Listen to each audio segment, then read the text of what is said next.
The Barbie Girl, a terrifying true story. I never imagined that a seemingly innocent toy could harbor such malevolence. My name is Sarah, and I want to share the chilling tale of how a Barbie doll brought terror into my life. It all began when I moved into a new house with my family. My parents thought the place was perfect, but I couldn't shake the feeling that something was off. On the first night, as I unpacked my belongings, I stumbled upon an old, weathered Barbie doll hidden in a dusty corner of the attic. Her once vibrant blue eyes seemed to pierce into my soul, and her plastic smile appeared eerie under the dim light. Despite feeling uneasy, I decided to keep the doll as a memento of our new home. Little did I know that this decision would seal my fate. From the night the Barbie Girl entered my life, strange occurrences plagued our household. I would hear faint giggles echoing through the halls, and doors would creak open on their own. My parents dismissed my fears, attributing the happenings to my imagination and the unfamiliarity of the house. However, I couldn't shake the feeling that the Barbie doll was at the heart of it all. Every night, I would wake up to find her in a different position, as if she moved on her own. Her unblinking eyes seemed to follow me around the room, and I sensed malevolence emanating from her plastic frame. As days turned into weeks, the sinister presence in the house intensified. I would wake up with scratch marks on my arms and hear whispers in the dark. The Barbie Girl's laugh seemed to grow louder and more menacing, as if she reveled in my torment. I began to research the history of the house, hoping to uncover any secrets that might explain the doll's malevolence. To my horror, I stumbled upon a chilling tale of a little girl who once lived in the house and mysteriously vanished without a trace. The girl's name was Emily, and she was obsessed with her beloved Barbie doll, which was never found after her disappearance. The similarities between Emily's story and my own experiences sent shivers down my spine.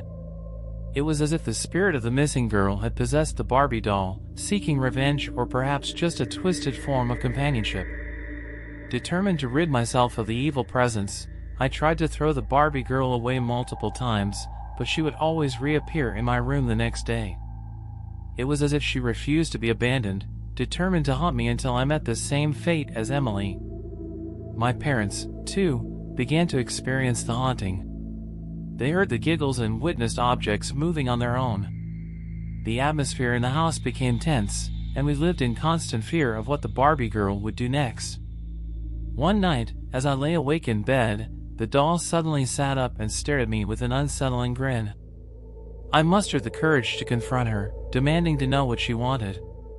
To my astonishment, she spoke with a chilling, disembodied voice. "I want to play forever," she said, her voice cold and hollow. "No!" I yelled back, my heart pounding in terror. "You can't have my life." But the Barbie girl wasn't one to be denied. Her plastic limbs creaked as she moved closer, her eyes glowing with an otherworldly light. I felt a force pulling at my soul, as if she wanted to trade places with me, to live once again as a little girl, while I would become trapped inside the doll forever. Summoning all my strength, I grabbed the Barbie girl and hurled her against the wall. She shattered into pieces, her laughter turning into a haunting wail that filled the room. The malevolent presence dissipated, leaving behind an eerie silence. Since that night, my family and I left the house, never to return. The Barbie girl was destroyed, but the memory of those terrifying days still haunts me. I often wonder if evil can truly inhabit objects, or if it was something darker and more inexplicable that had tormented us.